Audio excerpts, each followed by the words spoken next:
नमस्कार, आप देख रहे हैं एनएमएफ न्यूज। मैं हूं आपके साथ गुंजन। पर्यावरण योद्धा योगेश घनौरे इतना खुश होकर सबका जन्म दिवस मनाते हैं।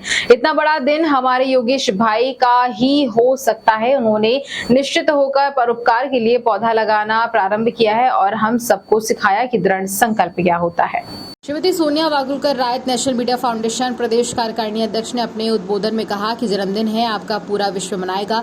किसी ने सोचा न था ऐसा लाडला बेटा हमारी संस्कार धानी को मिल जाएगा। कदम का यह पहला कदम हम सबके जीवन में नया संकल्प लाएगा। कदम का यह पहला नींव का पत्थर विश्व में अपना परचम लहराएगा। योगेश घनौरे जैसा बेटा हर माँ को भाएगा। कैलाश गुप्ता जी ने अपने उद्बोधन में कहा कि 17 मई को एक शख्सियत का जन्मदिन है जो समग्र उत्तरदायित्व बोध दिवस के रूप में इस वर्ष भी कदम की परंपरा के अनुसार कदम समय सुबह ठीक 10 बजे पौधारोपण करके मनाया जाएगा। जब हम उत्तरदायित्व की बात करते हैं तो हमारे मन में व्यक्तिगत उत्तरदायित्व की बात कोंकती है, जिसमें हमारे सोच की सीमा अधिक से अधिक स्वयं के परिवार तक सीमित रहती है। लेकिन जबलपुर के एक शख्स ने अपनी सोच को विस्तार दिया और वो अपनी सोच को दीक्षित कर ले गए। उन्होंने समग्र उत्तरदायित्व बोध की बात की। उन्होंने उसमें सबका सबसे प्रति उत्तरदायित्व और सबको इसका बोध होना और निर्वहन करना भी शामिल है। सीमा चतुर्वेदी जी ने अपने उत्पादन में कहा कि 20 जनवरी 1995 को कदम नामक एक संस्था की स्थापना की और लड़ाई प्रारंभ की। नशे के खिलाफ, अशिक्षा के खिलाफ, स्त्री पुरुष और गैर बराबरी के समाज के खिलाफ। वहीं युवाओं में कला और संस्कृति के प्रति रुझान पैदा करने, उन्हें स्वावलंबी बनाने और संगठित विश्वास की जकड़न से मुक्त कराने के उद्देश्य से कदम कला केंद्र की भी स्थापना की गई। इस विश्वास के साथ कि एक पौधा विश्व में शांति ला सकता है। 17 जुलाई 2004 से जन्म दिवस पर पौधारोपण अभियान का आंदोलन शुरू किया गया। इस तारीख से आज तक कदम समय ठीक 10 बजे 1 सेकंड भी ऊपर नीचे नहीं है। रोज पौधा लगाते हैं योगेश घनौरे। जी हाँ, इन शख्स का नाम है योगेश घनौरे। राजीव चतुर्वेदी जी ने कहा है कि यदि ये किसी कारण अपने गृह नगर जबलपुर से बाहर जाते हैं तो एक गमला और पौधे साथ ले जाते हैं ताकि इस अभियान को कोई व्यवधान न हो। बस में हो या ट्रेन में सुबह 10 बजे पौधा गमले में लगा देते हैं, जिसके बाद धरती माँ की गोद में सौंप दिया जाता है। राकेश महाजन ने कहा कि योगेश जी और उनके साथ कदम मित्र एक और महत्वपूर्ण अभियान का अंजाम दे रहे हैं और वह है बीजारोपण अभियान। इस अभियान के अंतर्गत स्कूलों में जाकर लगभग 1 लाख बच्चों को प्रतिवर्ष बीज वितरित किए जाते हैं और उन्हें इनको अंकुरित करने की विधि भी समझाई जाती है। बच्चे इन बीजों को अपनी कोमल भावनाओं से सींचकर पौधे के रूप में विकसित करते हैं और वर्षांत में हजारों की संख्या में जबलपुर स्टेडियम में एकत्र होते हैं। वहाँ इन बच्चों को प्रोत्साहन स्वरूप मैट्रिक एग्जाम बोर्ड्स लगभग 100 साइकिलें, अनेक नगद पुरस्कार और प्रथम पुरस्कार के रूप में 1 लाख रुपए दिए जाते हैं। ये राशि और पुरस्कार कदम मित्रों द्वारा और सामाजिक सहयोग से प्रदान किए जाते हैं।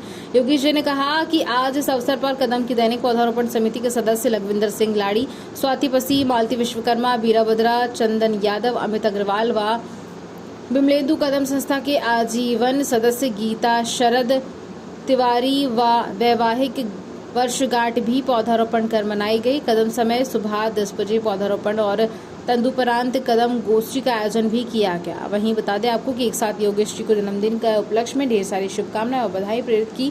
जैसे कि कहा जाता है कि साड़ी के महानायक अमिताभ बच्चन हैं, वैसे ही पर्यावरण के प्रति पर्यावरण योद्धा योगेश जी परोपकार ही जीवन है, यह उद्देश्य के साथ पौधे लगाते हैं। जबलपुर से राजेंद्र जैन की रिपोर्ट।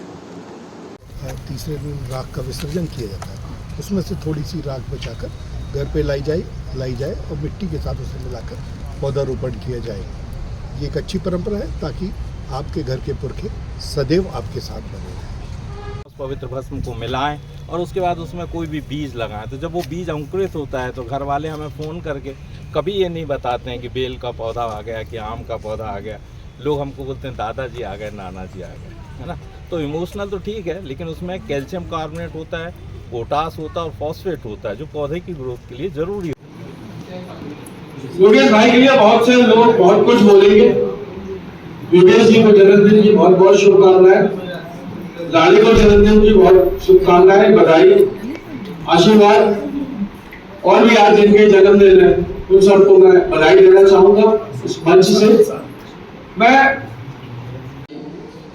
योगेश जी उनको बहुत बहुत आज जन्मदिन की शुभकामनाएं, और उनके अलावा आज जिनका भी जन्मदिन है और जो यहाँ इस कार्यक्रम में उपस्थित हुए, मैं उनको भी बहुत बहुत शुभकामनाएं देता हूँ। हम सब जानते हैं कि आज पर्यावरण कितना असंतुलित हो गया है। मेरी उम्र भी लगभग 55 साल हो गई है, लेकिन 40 साल की मुझे बात याद आती है कि जब बारिश का मौसम होता था तो लगातार बारिश होती थी, एक महीने सूरज देवता के दर्शन नहीं होते थे। और जब तो सबसे बोलता हूँ कि 2-2 मिनट बोलिएगा, और 2-2 मिनट बोलिएगा। और मैं घर जाता हूँ तो मेरी पत्नी मुझसे कहती है, आज मेरे सामने बैठी इसलिए ये बात कह रहा हूँ, इसलिए ज़्यादा नहीं बोल पाऊंगा। तो मेरी पत्नी मुझसे बोलती है कि आप सबसे 2-2 मिनट बोलते हो, कभी अपना भी काउंट करते हो कितना बोल लेते हो। तो वाकई में मैं बहुत बोल लेता हूँ, और वो बोलता हूँ, बोलने में मजा भी आता है, अच्छा लगता है। कुछ विषय ऐसे हैं जो गंभीर हैं, जिन पे चर्चा करनी जरूरी है, फिर कभी करेंगे अपन।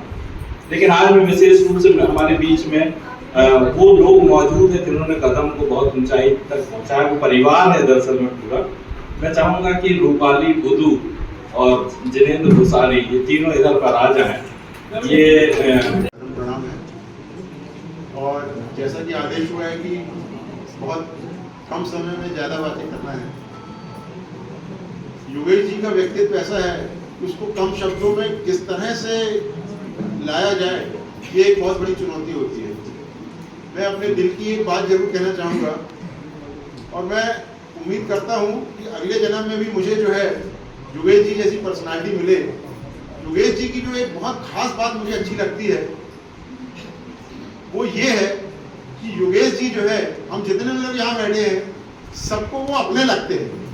एक पिछली सदी के सबसे महानतम कथाकार हिंदी के ज्ञानरंजन, तो पिछले साल पिछले साल भाई साहब से चर्चा हुई और उन्होंने ये संकल्प लिया कि ज्ञानरंजन जी का उद्बोधन होगा, और जो हमारी मुख्य विचारधारा है समग्र उत्तरदायित्व,